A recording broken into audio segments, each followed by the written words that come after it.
You're watching CBS 2 News in high definition.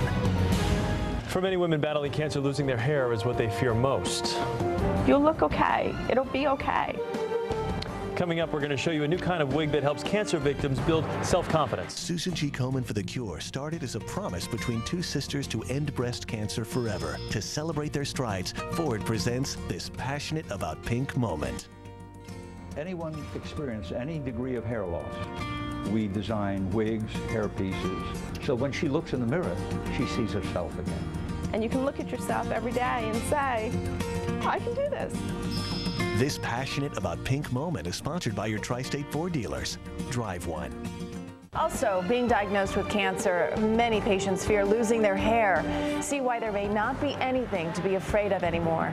Of all the difficulties that come with a breast cancer diagnosis, one of the things women fear the most is losing their hair during chemotherapy treatments.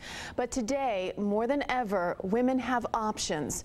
CBS 2's Kate Sullivan has a story of how one salon is helping cancer patients rebuild their self-confidence. To be able to know that once your hair does start to fall out, that you'll look okay. It'll be okay. Just the idea of losing your hair can be so daunting. Debbie Katz knows firsthand, having gone through chemo 4 years ago. She's going through it again right now. It's tough, but family and friends are helping her through it. And this time around, there's a new addition to her support team. Proper way to position the hair, Deborah, is 4 fingers from the top of the eye. Joseph Paris, a master wig maker with a remarkable new approach to hair loss. He calls it the Medical Hair Prosthesis System, or MHP. The key is that Paris uses a person's own hair to make a wig that's unique to every woman. We harvest the hair from the back of the head, and we take out a 1-inch strip, and then we replace it into the front hairline, so when she looks in the mirror, it's totally undetectable, and it is her own hair. So psychologically, this has tremendous benefits in the recovery process. Since many patients start losing their hair by the second treatment, Paris says it's important to get fitted early so that the wig will be ready when you need it. It's also important to discuss the process with your doctor so you have a chance of getting your hairpiece covered by your insurance carrier. And though Debbie's insurance didn't cover the cost of her wig, she is thrilled with the outcome, and so is her husband. My wife, 4 years ago when she got a hairpiece, she cried the whole time. When she came down here, he put the hairpiece on her, she smiled, and I'm not kidding. Within seconds, he put the hairpiece on her, and she was smiling, sitting looking in the mirror. And Debbie did, in fact, lose her hair just a few days ago. So today, she was back in Joseph Paris' salon for a final fitting and styling. And here's Debbie now with her brand new hairpiece, and she is absolutely thrilled. Of course, we wish her the very best of luck.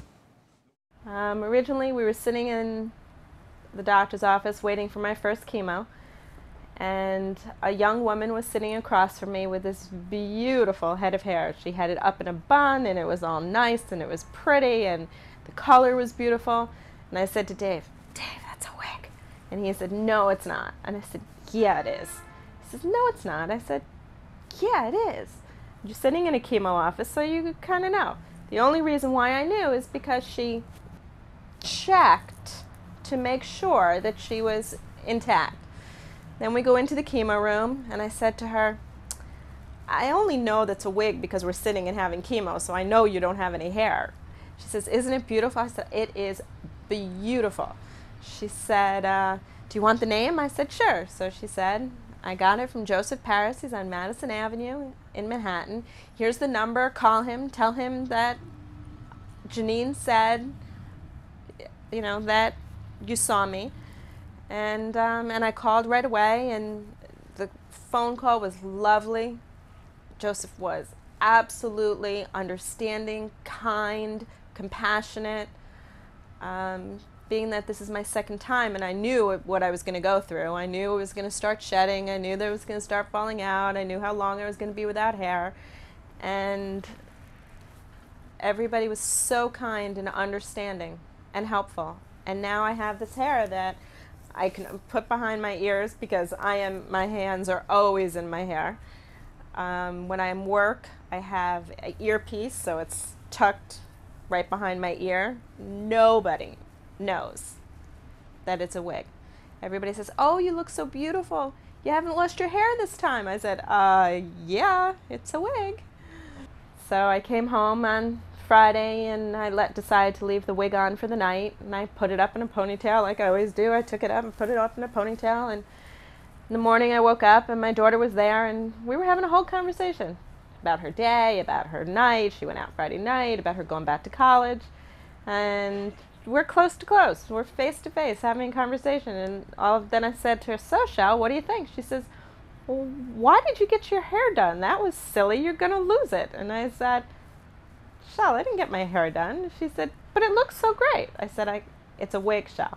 She said, no. I said, yeah. She says, okay, now we're done talking about it. And then knowing that I had to grow my hair back again, and that's the hard part, is growing it back.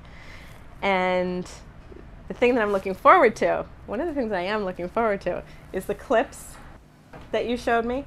That when I start getting hair, that I can keep this clipped in. Without the tape. Without the tape, until I decide, okay, here we go.